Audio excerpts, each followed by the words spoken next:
All right, it's 1:30. I think we'll get the next session started. I'm Matt Weiss from New York. It's my privilege to introduce Professor Fries from Munich, Germany, who's going to talk about novel biomarkers that can predict outcomes for patients undergoing surgery for pancreatic cancer.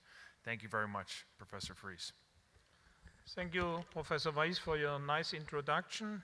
Dear ladies and gentlemen, first of all, I would like to thank the organizers of this meeting for the invitation to New York. It's a great pleasure for me to be here. I've been since more than, I think, 20 years not in America due to different circumstances, so I'm happy to be again back in the United States.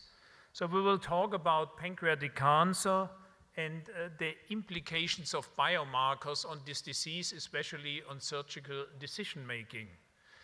And what we realize in our daily clinical practice is that pancreatic cancer is increasing. And if you look at this data, this is the prevalence of cancer cases in the United States. You see a continuous increase in cancer cases over the last 15 years, rising by 31%. However, when you look at pancreatic adenocarcinomas, you see pancreatic cancer prevalence is much stronger increasing in the United States. And cancer of the pancreas is presently the fourth leading cause of death due to cancer disorders. And not only in the United States, also in Europe, we have a strong growth in pancreatic cancer prevalence. In most European countries, we expect an increase within the next 5 years by 30 to 60%. And if these numbers of increase in prevalence and the lack of good treatment strategies will continue, pancreatic cancer will be in the year 2030 the second leading cause of cancer-related mortality. And one of the problems in pancreatic cancer is that too little money is invested in pancreatic cancer research. You see the data from the European countries, less than 2% of the money which goes in cancer research is going for pancreatic cancer. I think this is much too low, and there we have to work in the public and with our politicians to increase the number of money going in pancreatic cancer research. This is the survival curve of pancreatic cancer patients after surgical resection. And you see there is 30% of patients we like to see them again after 4 or 5 years after pancreatic resection, and we would say these were good candidates for surgery. They have a favorable tumor biology, and there seems to be nice responders to all the therapy which was applied to the patients.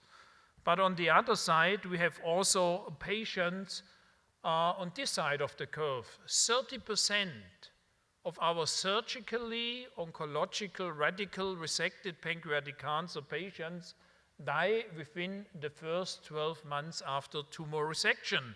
And the question is, are these different tumors? Are they differently responding to the therapy, what we have applied? Or have we done the wrong treatment in some of these patients? Or is this only related because we were too late to diagnose these patients? And we have learned from molecular biology a lot. And we have learned that pancreatic cancer is not pancreatic cancer. There are different subtypes in pancreatic cancer. And if you apply this multi-array analysis where you look for the gene expression of all genes in these tissue samples, you can see when you cluster the tumors, you see different pictures of tumors with overexpression and underexpression of genes, and here underexpression and overexpression. So we have learned from all this molecular biology that different subtypes of pancreatic cancer exist. And in this analysis, you see classical and basic-like pancreatic cancer subtypes, one with a better survival and a better response to specific therapy, the basal-like with lower response to chemotherapy, resistance to the best drugs, what we have to treat pancreatic cancer, FOLFIRINOX and paclitaxel in combination with gemcitabine. And this is a slide showing you the future perspective of our work with pancreatic cancer. When we diagnose a patient with pancreatic cancer, we have first to get a tumor biopsy, then do molecular analysis on this biopsy, and then see whether we can have a specific therapy which fits best to the molecular subtype of this patient. However, there is the lack. What we are missing, we don't have a lot of drugs, we have not a lot of possibilities to treat pancreatic cancer except FOLFIRINOX chemotherapy, and then to target our treatment and finally to downstage these tumors and to do a tumor resection in these patients. However, this precision oncology is also demanding. First, it takes time to get the result of this biopsy. Second, we need enough biopsy material, and you know from pancreatic cancer to get a fine needle aspirations how demanding it is and how clear the answer of the pathology is often. Third, we need several biopsies out of these tumors to have a representative picture of the tumor, and of course, molecular analysis of this tumor is highly cost. And normally insurance companies are not reimbursing for this. So if we would be able to design good biomarkers for pancreatic cancer, what is our demand? We want biomarkers with a very high reliability, high sensitivity, and highly specific biomarkers with high positive and negative predictive values. We want to use these biomarkers for early diagnosis of the patients when we have small tumors, when all the pancreatic cancers are in a resectable stage. We want with these biomarkers to select patients for neoadjuvant treatment or for surgery as the first step. We want to see a prediction of response to the therapies, what we apply to the patients. We want biomarkers to predict resectability. And of course, we need biomarkers to early detect recurrence of pancreatic cancer after tumor resection. And we have, at the moment, biomarkers in our clinical practice, and these are the so-called tumor markers.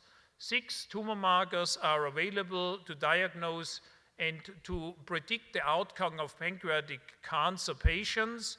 And the most prominent tumor marker, and the only one which is FDA approved, is CA19-9. And CA19-9 can be used to diagnose pancreatic cancer, to predict the response to different kinds of therapy in pancreatic cancer, and it can also be helpful in the prediction of resectability, and it is helpful in the prediction of recurrence of pancreatic cancer patients. However, CA19-9 has also a lot of limitations, sensitivity, specificity. You find it also in patients with chronic pancreatitis, and approximately 10 to 15% of our patients with pancreatic cancer have no CA19-9 in their blood because they are Lewis blood gene negative, and these don't express CA19-9.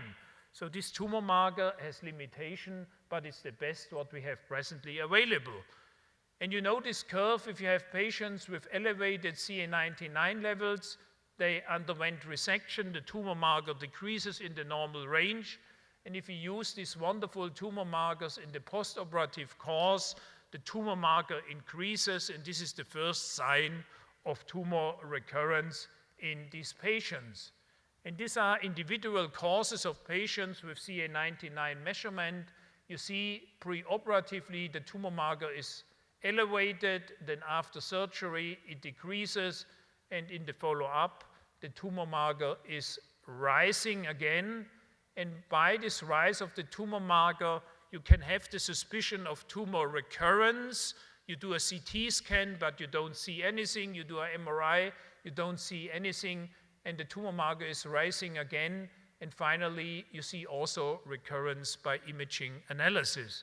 So the tumor marker comes first and in this analysis, the tumor marker was showing up to 6 months before you can visualize tumor recurrence in these patients before you see it in imaging methods. And CA19-9 is an excellent tumor marker. If it was preoperatively elevated and you measure it postoperatively to detect recurrence.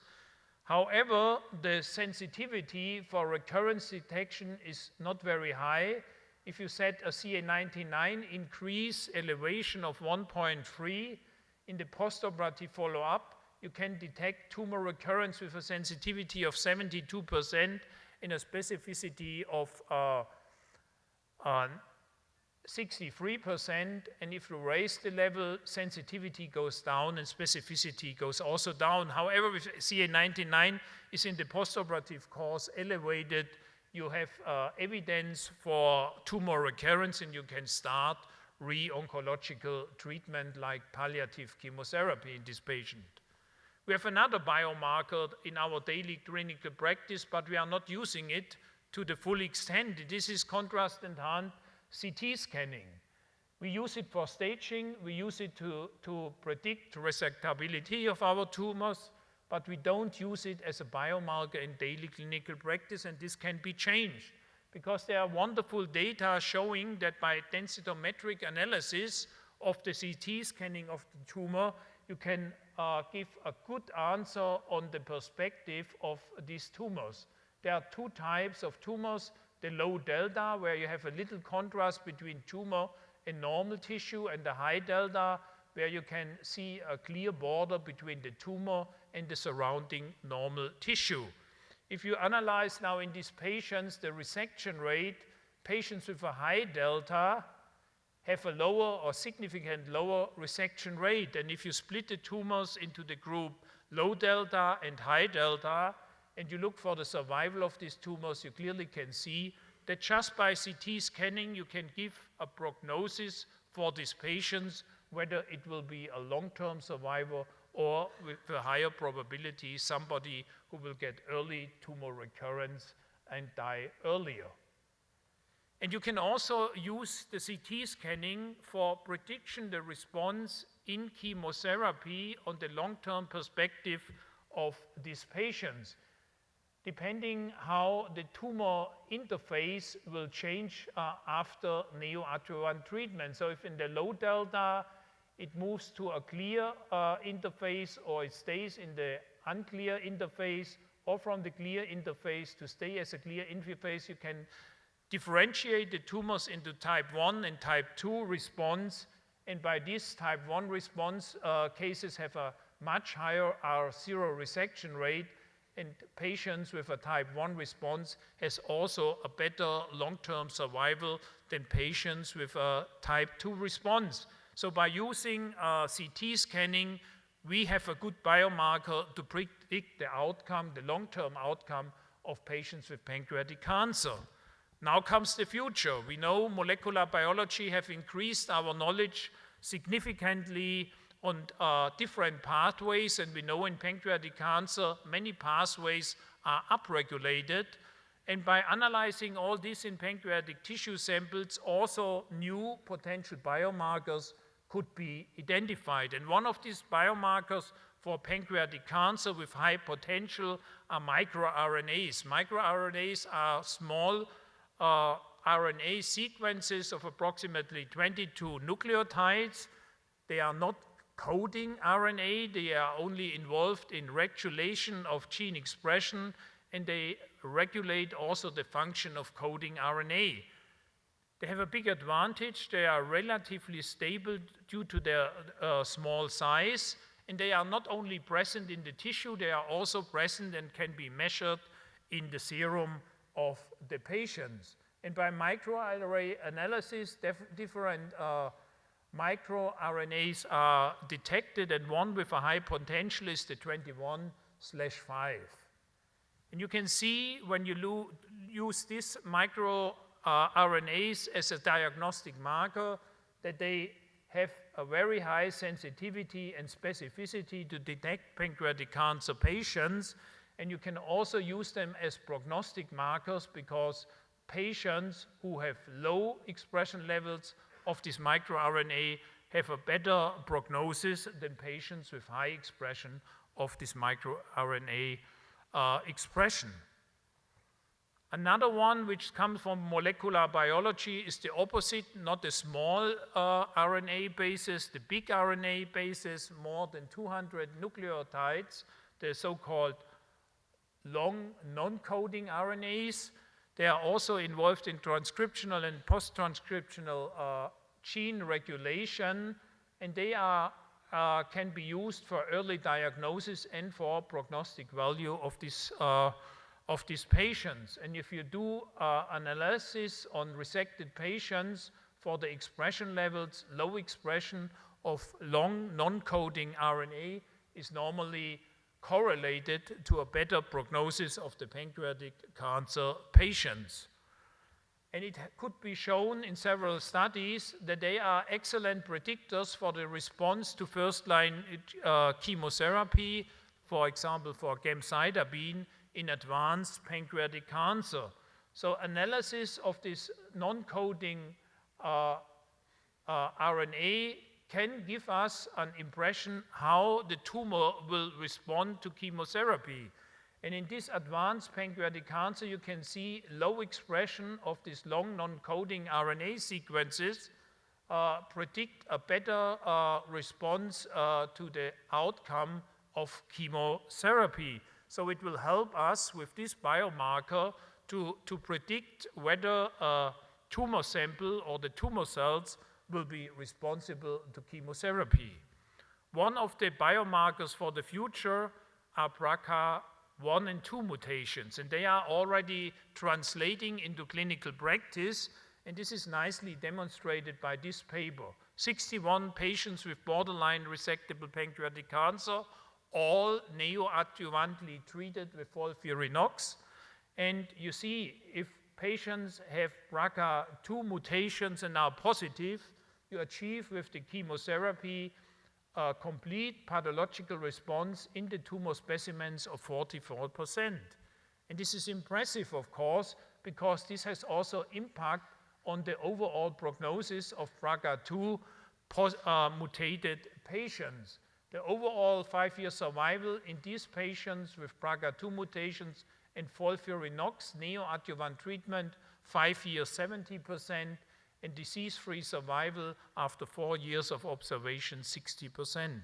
So these are impressive data, and I think BRCA mutation analysis in pancreatic cancer will become, in my opinion, a standard for the future to be analyzed in patients before they undergo chemotherapy. And the conclusion of this paper was, due to the excellent clinical pathological response of these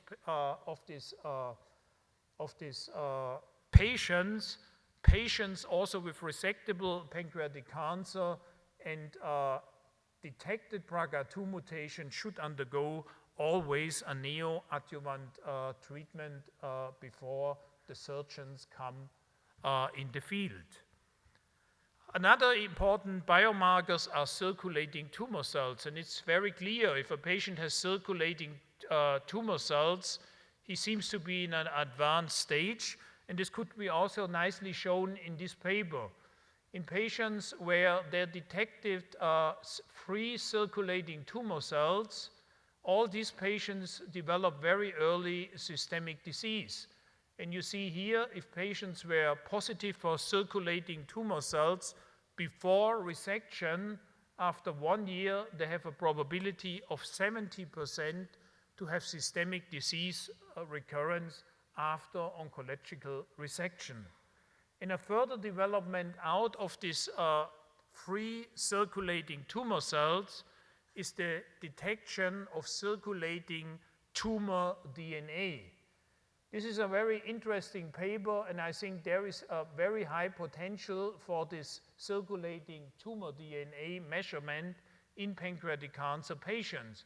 If preoperatively this circulating tumor DNA is detectable, the prognosis of the patient is significantly worse compared to patients where this circulating tumor DNA is not available.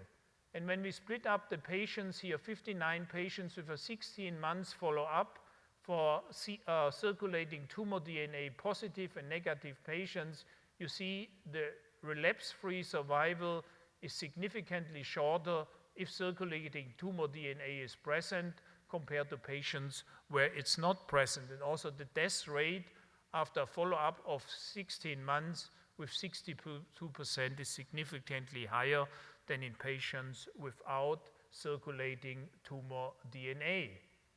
And this is very similar to CA19-9.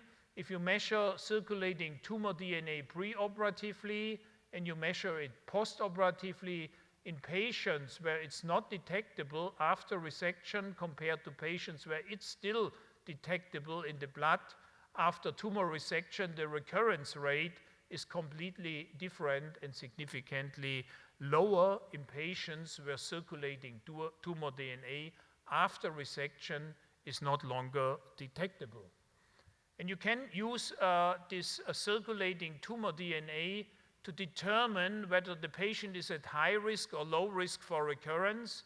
And you see if the circulating tumor DNA is going down to 0, the risk for recurrence is low. However, if it stays postoperatively high, the risk for recurrence is very high, and you see here systemic disease after 6 months after surgery. So the sensitivity and specificity of this circulating tumor DNA is very high. You see 90% sensitivity, 88% specificity. I think this is much better than what we can achieve by CA19-9 measurement.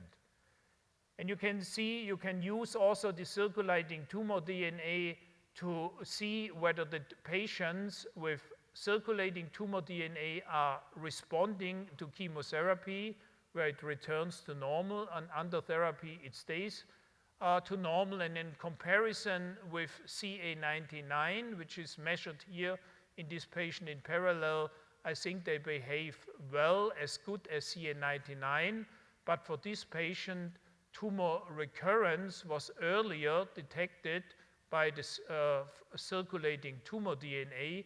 And also here you can see this patient did not respond to this kind of chemotherapy. So this could be detected very early in this patient by measuring circulating tumor DNA. So summarizing my talk, this is the future for biomarkers in pancreatic cancer. We can develop biomarkers on different methodological methods, circulating tumor DNA, circulating tumor cells, but we have to bring all together to develop a good biomarker for pancreatic cancer patients. So what do we want with biomarkers? We want earlier detection of pancreatic cancer. I think the circulating tumor DNA is a way for this. And also we want surgically relevant biomarkers to detect patients who benefit from resection. Maybe we will have patients with resectable pancreatic cancer. We apply the biomarker, and the biomarker will indicate not to operate on this patient because he has already systemic disease and we are too late with surgery.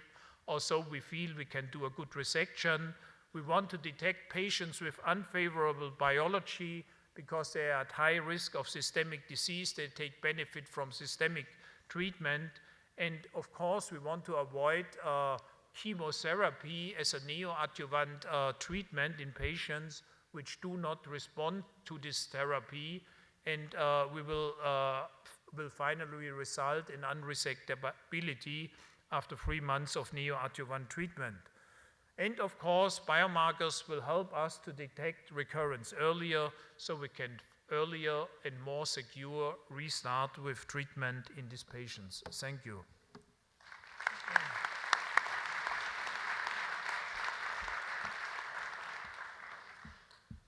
Professor Fries, I greatly enjoyed that talk. I think we have maybe a couple minutes if we want to take a question or two from the audience. I have a question for you then, Dr. Fries. You know, I see it as kind of 3 key time points. There's the predictors of who's going to respond to what chemotherapy, in particular when you're giving neoadjuvant therapy. There's then the predicting recurrence, which in my opinion, once they've recurred, probably you're looking at non-cure. Could you just comment on utilizing some of your either ctDNA or microRNA in terms of actually determining kind of real time whether people are responding to neoadjuvant therapy? And is that a potential use for this technology? I think our biggest limitation is that we have not a good therapy for pancreatic cancer. We speak about excellent chemotherapy. What is excellent chemotherapy? What can we offer? We have gemcitabine. We have gemcitabine in combination with paclitaxel, Abraxane, and we have a wonderful medication which is called FOLFIRINOX, very old medication in a combination together, or we speak about modified FOLFIRINOX. Our knowledge for the biomarkers, what I have shown you, is increasing tremendously, and from molecular biology, we better understand the biology of pancreatic cancer samples, but with this omics analysis, we get nowadays a lot of information about the patient, but what we can offer is gemcitabine, Abraxane, FOLFIRINOX. There is our limitation. So we can identify excellent pathways which can be targeted, but we have no medication for this. So we need more research. Because with these biomarkers, of course, we can detect the disaster earlier, and the best is we can detect pancreatic cancer samples very early, or cancer patients very early, where we can apply the best and the most effective therapy, and this is surgery. Oncologic radical surgery. This is the best therapy for the patients. And all the other ones are still disappointing, in my opinion. But if you have nothing better, you have to apply this. I agree. Question? Yes, Jen Ye, UNC Chapel Hill. Thank you for that really detailed review of molecular biomarkers. Totally agree that we need more options to learn how to use these biomarkers. Just a comment in terms of the subtyping, the transcriptomic subtyping. That is now a CLIA-approved assay. It is available for testing using in the hospital setting under a protocol or under a clinical trial. So if you or others are interested in it, I think it's a usable assay now. It's in clinical trials. And turnaround time is for US-guided FNAs or US-guided core biopsies. And the turnaround time is about less than 5 days. I think this is all right. This is evolving very fast, and it will help us a lot to better understand pancreatic cancer. But the question is always, if you find wonderful genes which are upregulated, you have no medication to target specific genes, and this is the problem. Of course, we have no better way. I think it's the way forward to analyze the samples in this way, apply chemotherapy, and finally find out who was a good responder and who was a bad responder on this. I think with these small steps we can develop our treatment strategies for pancreatic cancer patients, but we are far behind where we want to be, and that's what I said in my second slide. We need more money, we need more funding to make really progress in these patients. Absolutely. And the number is increasing, so we can wait until or most of the patients are dying to pancreatic cancer. We had made so big progress in colorectal cancer. What you see, what the patients can offer antibodies here, there, and always is improving the situation. But in pancreatic cancer, we are far behind. Thank you very much for the nice talk. My name is Dr. Igor from Russia. Professor Fries, tell me, please, and what about the panels of biomarkers? Maybe it's more effective to detect disease earlier or to understand the recurrence earlier, because medication is one side, and another side is the time of diagnosis and prognosis. What about the panels? I mean, the combinations of biomarkers. Maybe it's more efficient than the use of only one of them. I think the future will be to have a panel and a combination of all this to get the best result out of it. But in reality, the patients are not diagnosed up to now with these markers because for the screening, sensitivity and specificity of everything is too low. So we cannot screen population with this. But maybe in future, we will have tests, a combination of all these panels, what are different strategies for biomarkers, to put them together, and maybe we get a good screening instrument for pancreatic cancer, and then we will detect cancer cases earlier and can offer a better treatment, and the best treatment, what I've told you, is surgery. We're running out of time, so maybe just one brief comment or question left. Thank you very much, Dr. Massa from Buenos Aires, Argentina. Thank you for the excellent conference. In your clinical practice, do you rely on any of these biomarkers, for example, to decide to send the patient to neoadjuvant treatment when it's a resectable disease? In a day-by-day patient? In the daily practice, we are using CA99 with all its good sides and its limitation. You have to know this and you have to take this into account. Yes, we use CA99 because this is easily available. You send a blood sample to your clinical chemistry. Next day you will get the result and then you can react. All the other ones is future music. And which cutoff you use for CA99? It's 37.